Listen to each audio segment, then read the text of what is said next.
Hey, what's up, guys, and welcome back to my reading journey. Hope everything is alright to you. And today we're gonna continue with a new story. It's the passing of Black Eagle. So let's do this.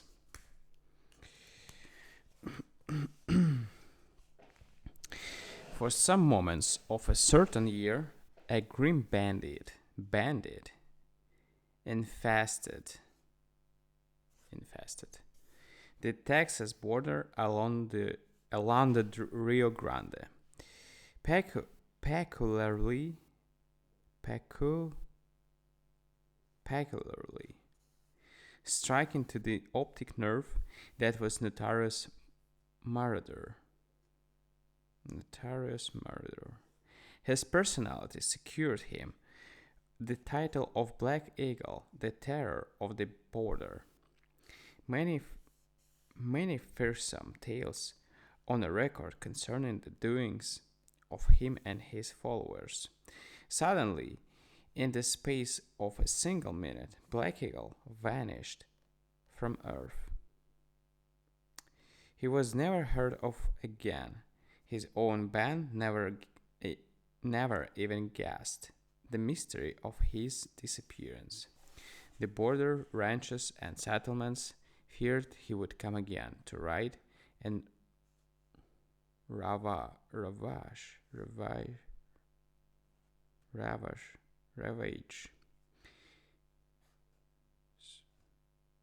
Probably type of here. The Mesquite Flats. He never will. It is so. It is to disclose the fate of Black Eagle that this narrative is written.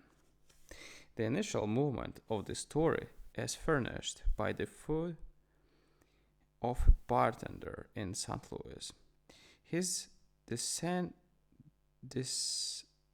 discerning eye fell upon the form of Chicken Ruggles as he packed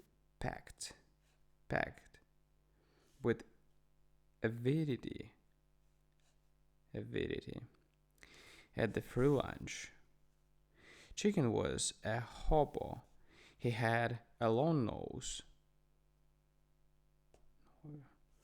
like the ball of a fowl, and incoordinate appetite for poultry, and a habit of gratifying it without expense, with which accounts for the name given him by his fellow waggons. Physicians agree that the partaking of liquids at meal times is not a healthy practice. The hygiene of the saloon promulgates the opposite. Chicken had neglected to purchase a drink to accompany his meal. The bartender rounded the corner, caught the injudicious dinner by the ear with a lemon squeezer, led him to the door, and kicked him into the street. Thus the mind of Chicken was brought to realize the signs of coming winter. The night was cold, the stars shone with unkindly brilliance. People were hurrying along the streets into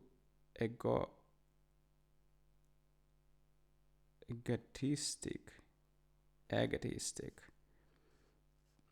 jostling streams. Men had Men had donned their overcoats, and Chicken knew to an exact percentage the increased difficulty of coaxing dimes from those button and vest pockets. The time had come for his annual exodus of the South. A little boy, 5 or 6 years old, stood looking with Coero's eyes in a confectioner's window. In one small hand, he held an empty 1 ounce vial. In the other, he grasped tightly something flat and round, with a shining melt edge. The scene presented a field of operations commensurate to Chicken's talents and Darling. After sweeping the horizon to make sure that no official tug was cruising near, he insidiously accosted his prey. The boy, having been early taught by his household to regard altruistic advances with extreme suspicion, received the overtures coldly. Then Chicken knew that he must make one of those desperate, nerve-shattering plunges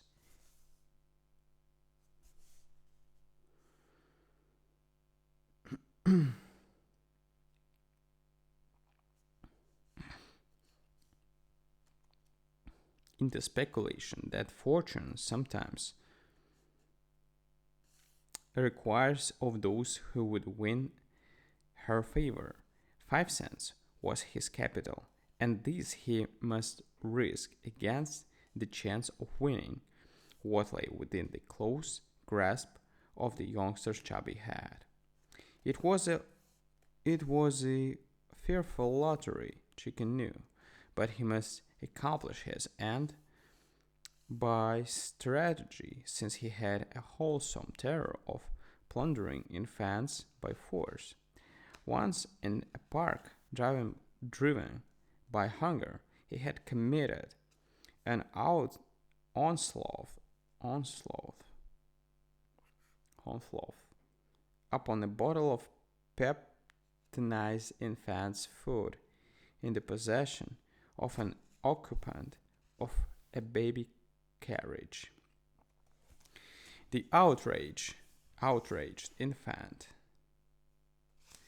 had so promptly opened its mouth and pressed the button that communicated with the welkin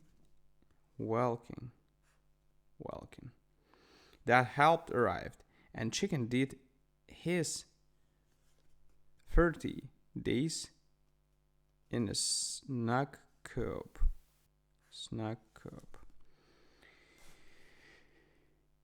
Wherefore he was, as he said, leery of kids.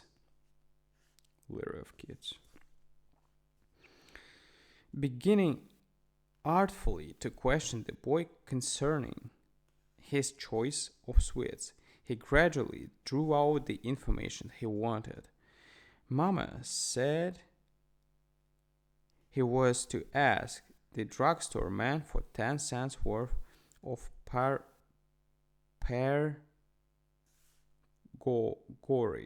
in the bottle. He was to keep his hand shut tight over the dollar. He must not stop to talk to anyone in the street.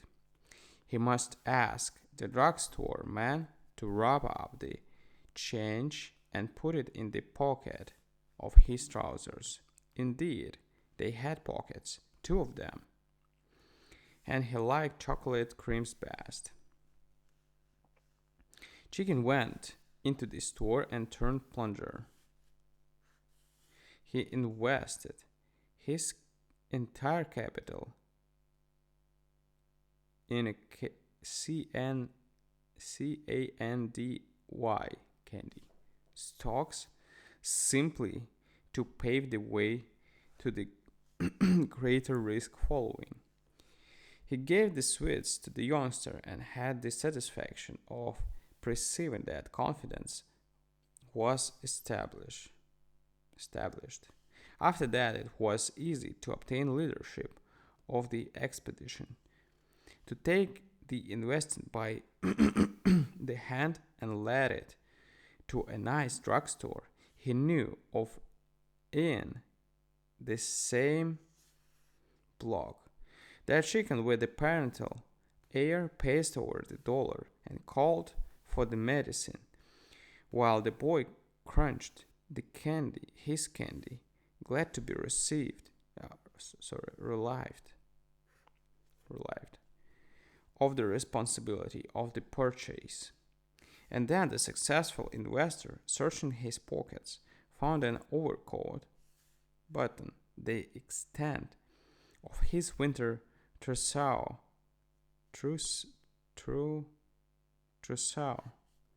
and, wrapping it carefully, placed the ostensible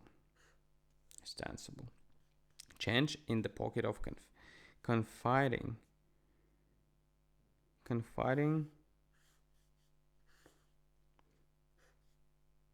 juvenility.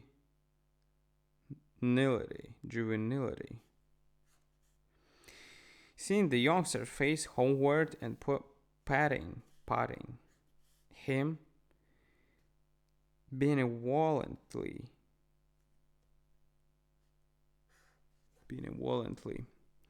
on the back, for Chicken's heart was as soft as those of his feathered namesakes.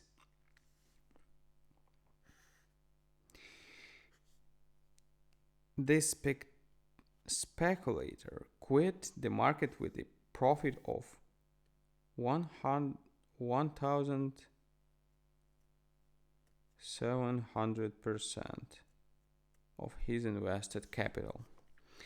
2 hours later, an Iron Mountain freight engine pulled out of the railroad yards, Texas bound, with a string of empties. In one of the cattle cars, half burned, an Excelsior. Chicken lay at ease. Beside him in his wet nest was a quart bottle of very poor whiskey and a paper bag of bread and cheese. Mr. Ruggles, in his private car, was on his trip south for the winter season.